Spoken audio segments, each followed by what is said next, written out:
Ertugrul Ghazi, ایک نام اور ایک حقیقت۔ اس نام میں کس قدر طاقت تھی اور آج کل اس نام کا اس قدر دبدبا کیوں ہے؟ اس میں کس قدر حقیقت ہے اور کس قدر فسانہ آج ہمیں دکھایا جا رہا ہے، یہ سب جانیں گے ہم آج کی اسی ویڈیو میں۔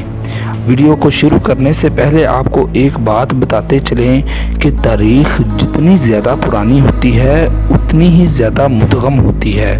ارطغرل غازی کی مکمل ترین تاریخ صرف 10 صفحات پر مشتمل ہے، لیکن آپ اس بات سے اندازہ کر سکتے ہیں کہ آخر 10 صفحات کے اوپر 200 300 کے ایپیسوڈ کیسے بن سکے۔ یقیناً اس میں کچھ مبالغہ آرائی بھی شامل کی گئی ہے، لیکن اسلام کا یہ ستارہ ایک بہت بڑا بہادر اور بہت بڑا ذہین آدمی تھا۔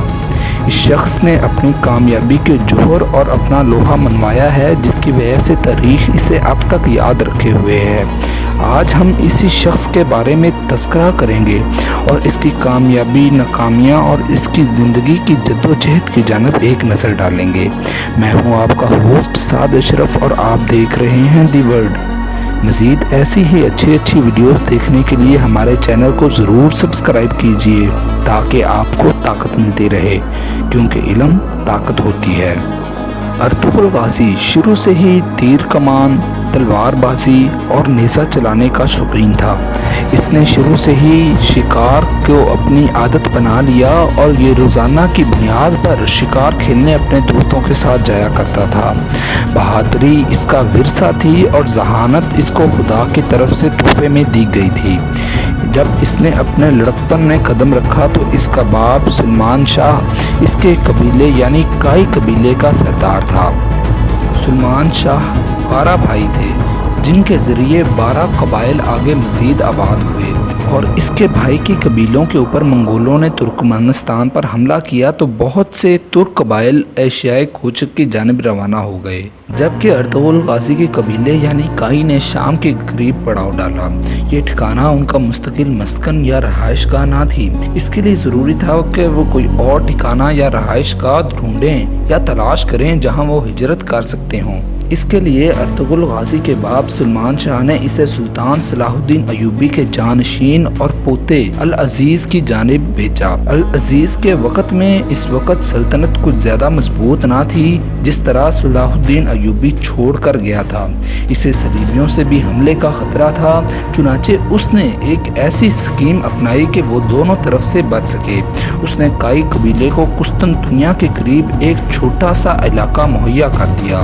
یہ قسطنطنیہ وہی شہر تھا جس کے اوپر اس وقت صلیبیوں کی حکومت تھی، اور آپ صلی اللہ علیہ وسلم نے بشارت دی تھی کہ جو کوئی اس شہر کو فتح کرے گا یا اس پر لشکر کشی کرے گا وہ جنت کا ضامن ہوگا۔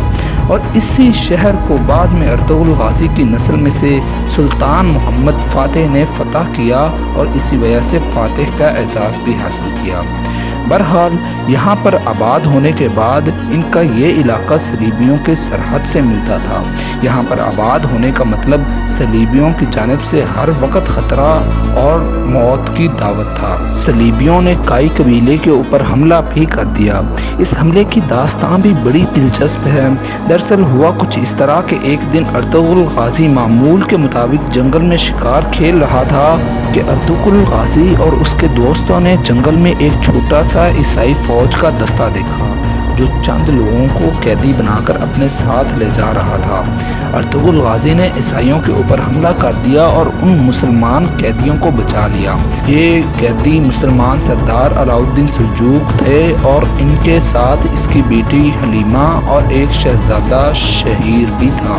بہرحال اس چھوٹی سی جھڑپ میں عیسائی بادشاہ توتش کا چھوٹا بھائی ارطغرل کے ہاتھوں مارا گیا۔ اس کا مارا جانا تھا کہ کائی قبیلہ اور صلیبیوں کے درمیان دشمنی کھڑی ہو گئی۔ اس بات کا بدلہ لینے کے لیے توتش نے کائی قبیلے کے اوپر حملہ کر دیا۔ حملے کے بعد ارطغرل غازی نے اپنی جانب سے حملے کی قیادت کی اور یہ لوگ اپنی دفاع میں آگے بڑھتے گئے اور توتش کو شکست دی اور ایک قلعہ بھی فتح کر لیا۔ 1230 میں جب منگولوں نے ترکوں کے اوپر دوبارہ حملہ کیا اور ان کے قبائل کو شکست سے دوچار کیا تو کائی قبیلے نے اپنے دوست قبیلے یعنی دودرگا کی جانب ہجرت کرنے کا فیصلہ کیا۔ دودرگا کا والی یا بادشاہ ارطغرل کا ماموں تھا۔ انہوں نے کائی قبیلے کو پناہ دی۔ ارطغرل اپنی شکست کا بدلہ لینے کے لیے منگولوں سے جنگ کرنا چاہتا تھا، لیکن اس کا ماموں اور اس کا اپنا قبیلہ اس کا ساتھ دینے پر راضی نہ تھے۔ اسی دوران سلمان شاہ کا، جو کہ ارطغرل کا باپ تھا، اس کا انتقال ہو گیا۔ اس کے بھائی گلدارو اس کا مخالف تھا اور اس کے بھائی نے اپنے قبیلے کے بڑے لوگوں کو ساتھ ملا کر خود ہی قبیلے کی سرداری اختیار کر لی۔ یہاں پر ارطغرل بضد تھا کہ وہ منگولوں سے بدلہ ضرور لے گا۔ اس بات پہ دونوں بھائی رضامند نہ ہو سکے اور ارطغرل نے ہجرت کر لی اور اعلان کیا کہ جو کوئی اس کا ساتھ دینا چاہے وہ اس کے ساتھ آ سکتا ہے۔ یوں ارطغرل کی والدہ، اس کا چھوٹا بھائی اور قبیلے کے کچھ لوگوں نے اس کا ساتھ دیا اور ارطغرل نے اس کے بعد اس قبیلے کو اپنا قبیلہ بنا لیا اور اس کا سردار بھی بن گیا۔ اسی دوران ارطغرل نے اوغتائی خان، جو کہ چنگیز خان کا بیٹا تھا، اس کے سپہ سالار ناویان سے جنگ کی اور اس کو بھرپور شکست دی۔ اس طرح منگولوں سے اپنی شکست کا بدلہ لینے کے بعد ارطغرل کے ساتھ بقیہ ترک قبائل بھی آ کر شامل ہو گئے اور ارطغرل کے نام کا ڈنگا بجنے لگا۔ ارطغرل کے ساتھ بقیہ ترک قبائل جیسے ہی آ کر شامل ہوئے تو اسے سردار اعلیٰ یعنی تمام تر قبائل کا سردار بنا دیا گیا۔ ارطغرل نے اس کے بعد مغربی علاقے کی جانب ہجرت کی اور یہاں اس کے قبیلے کے اوپر حالات بہت زیادہ خراب ہو گئے۔ کھانے کے لیے خوراک معدوم ہو گئی اور یہاں اس کے لوگ قالین بافی کا کام کرنے پر مجبور ہو گئے، لیکن ارطغرل کے لوگ یہ قالین ہانلی بازار میں بیچتے تھے، جو کہ ان کی رہائش گاہ سے دور تھا۔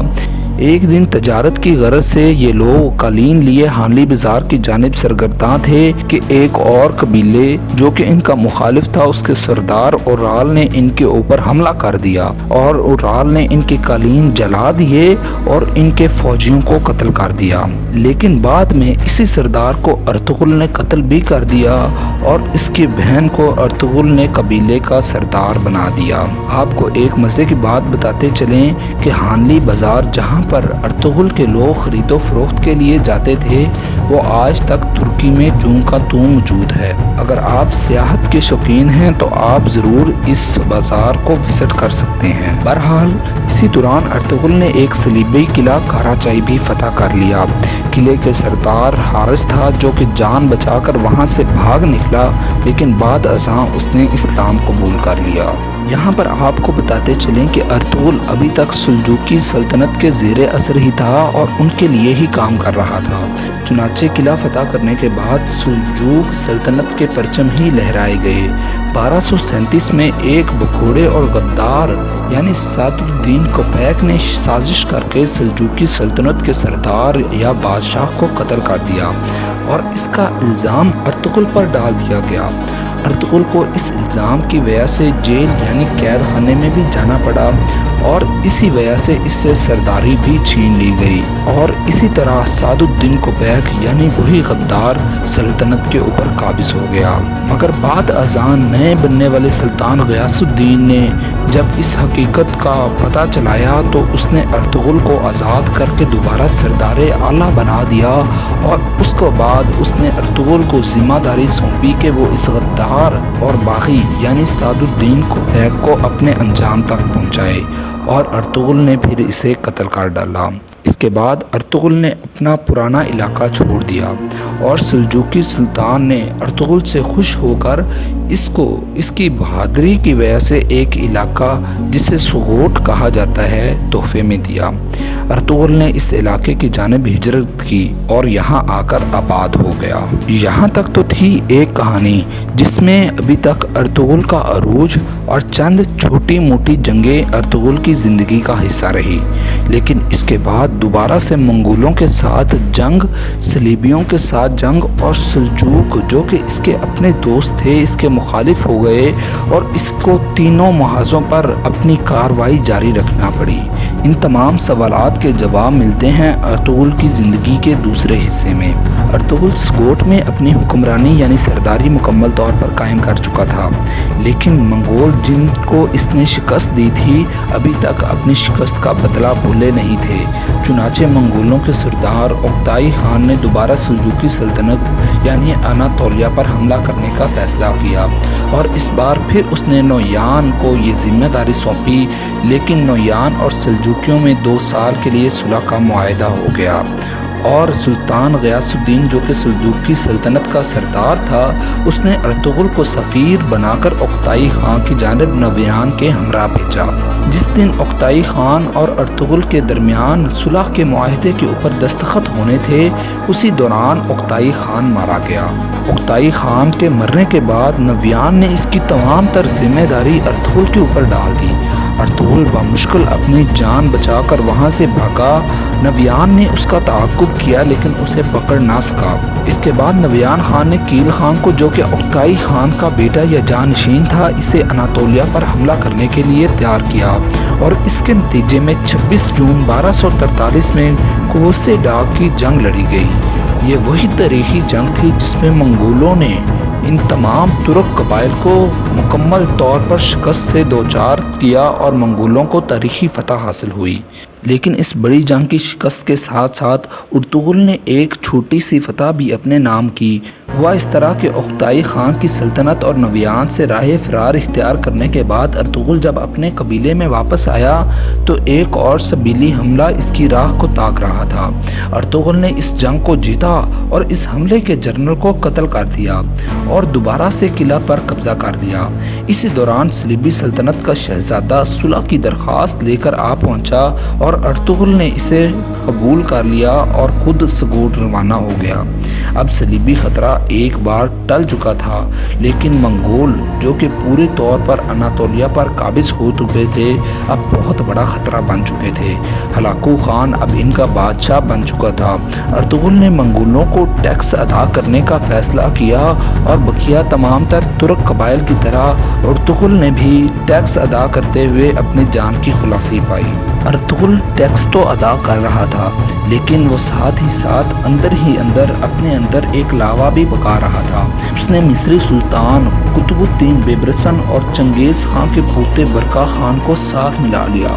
برقا خان اس وقت اسلام قبول کر چکا تھا اور منگولوں کے ایک بڑے قبیلے کا سردار بھی تھا۔ اس کا پورا قبیلہ اور وہ خود سلطان ارطغرل کے ساتھ آ کر مل گئے۔ اس کے بعد سلطان نے اپنے ایک اور اتحادی سلطان عزاء الدین کو بھی اپنے ساتھ ملایا اور ایک فیصلہ کن جنگ کا انتظار کرنے لگا۔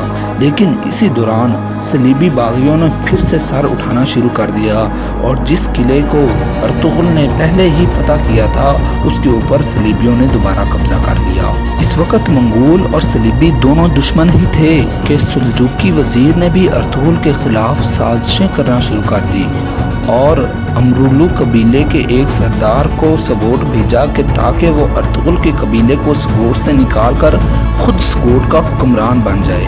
امرولو قبیلے کا سردار سگوٹ کے اوپر قبضہ کرنا چاہتا تھا، لیکن امرولو کی بیٹی ارطغرل کے عشق میں دیوانی ہو گئی اور پھر ارطغرل نے اس سے شادی بھی کر لی، جس کی وجہ سے ان دونوں قبائل کے درمیان فاصلے کم ہو گئے اور یہ دونوں قبائل ایک دوسرے کے قریب آ گئے۔ اسی دوران صلیبی باغیوں کے کمانڈر ڈرگوس جس نے قلعے کے اوپر قبضہ کیا تھا امرولو قبیلے کے سردار کو قتل کر دیا اور الزام ارطغرل کے بیٹے گندوس پر لگا دیا۔ لیکن ارطغرل نے اس تمام تر معاملے کو اس طرح سلجھایا کہ دونوں قبیلوں کے درمیان دراڑ آنے سے اس کو بچا لیا۔ اس کے بعد امرولو خاندان کا حکمران الباستی بن گیا۔ یہ شخص بھی انتہائی مکار تھا اور منگولوں کا خفیہ جاسوس تھا۔ اب ایک جانب منگولوں کا خفیہ جاسوس اور دوسری جانب ڈیگروس، یہ دونوں شخص بھیس بدل کر ارطغرل کے سامنے ارطغرل کے خلاف سازشیں کر رہے تھے، لیکن ارطغرل ان سے ناواقف تھا۔ اب 3 خطروں میں سے ایک خطرہ یعنی سلجوقی وزیر کا خطرہ تو ٹل چکا تھا، لیکن منگولوں کا خطرہ ابھی بھی باقی تھا۔ دوسری جانب صلیبی کمانڈر ڈروگوس بھی ایک خطرہ بن چکا تھا۔ منگولوں نے دوبارہ ارطغرل کے قبیلے کے اوپر حملہ کر دیا، لیکن اس بار ارطغرل نے انہیں شکست دی اور ان کے 2 سرداروں کو قتل کر دیا، اور ان کی موت کا سن کر ہلاکو خان کا بھائی سگوٹ آیا اور یہاں آ کر اس نے الباستی کے ذریعے، جو کہ اس کا اپنا جاسوس تھا، ارطغرل کے خلاف مزید جال بننا شروع کر دیے۔ لیکن ارطغرل کی خوش قسمتی کہ اس نے اپنے ذہین ترین دماغ کے ذریعے الباستی اور ڈریکوس دونوں کو بے نقاب کر دیا۔ جیسے ہی یہ دونوں بے نقاب ہوئے، ان دونوں کو موت کی نیند سلا دیا گیا۔ اب دونوں ہی جانب سے ایک بار خطرہ ٹل چکا تھا، یعنی صلیبیوں اور سلجوقیوں دونوں کی جانب سے سلطان کو کوئی خطرہ نہیں تھا۔ اب سلطان کا صرف ایک دشمن تھا اور وہ تھے منگول۔ اب ان منگولوں کے لیے سلطان نے برقع خان کی جانب ہجرت کی، جس کے بارے میں ہم آپ کو پہلے ہی بتا چکے ہیں کہ وہ ہلاکو خان کا پوتا تھا۔ وہاں پہنچ کر ارطغرل نے برقع خان کے دربار میں سے بھی سازشوں کو ختم کیا اور قتل کیا، اور برقع خان کے ساتھ مل کر منگولوں کے ساتھ ایک فیصلہ کن جنگ لڑی۔ یہ مشہور ترین جنگ وہی تھی جس میں ہلاکو خان مارا گیا اور منگولوں کو تاریخ کی عبرت ناک شکست ہوئی۔ اس جنگ کی فتح کے وجہ سے ارطغرل کے ساتھ ہمیشہ کے لیے غازی کا لقب جوڑ دیا گیا، جو کہ آج تک اس کے نام سے منسوب ہے۔ ارطغرل غازی اس کے بعد اپنے علاقے سبوٹ کی جانب دوبارہ روانہ ہو گیا۔ یہاں پر آنے کے بعد اس شخص نے سلجوقی سلطنت کے زیر اثر ہی کام کیا اور اپنی وفات تک یہ سلجوقوں کے زیر اثر ہی رہا۔ اس کی بعد والی آنے والی نسلوں نے اپنی سرداری کا اعلان بعد میں کیا اور سلجوقوں کے زیر اثر سے باہر نکلے۔ ارطغرل نے 1280 میں تقریباً 92 سال کی عمر میں وفات پائی اور سگوٹ میں اس کا مقبرہ آج بھی موجود ہے۔ اس کے بعد اس کے بیٹے عثمان نے عثمانی سلطنت کی بنیاد رکھی اور 12ویں صدی سے لے کر 20ویں صدی تک یہ سلطنت پوری دنیا کے اوپر راج کرتی رہی۔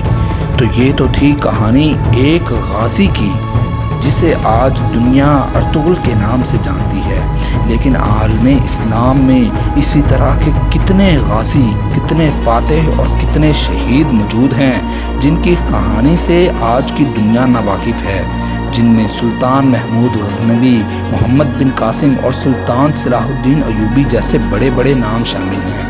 اگر ہمیں موقع ملا تو ہم ان تمام تر اسلام کے ستاروں پر ویڈیو بنائیں گے۔ کمنٹ سیکشن میں ہمیں اپنے رائے کے بارے میں مطلع کیجئے، ویڈیو کو لائک کیجئے، شیئر کیجئے اور چینل کو ضرور سبسکرائب کیجئے۔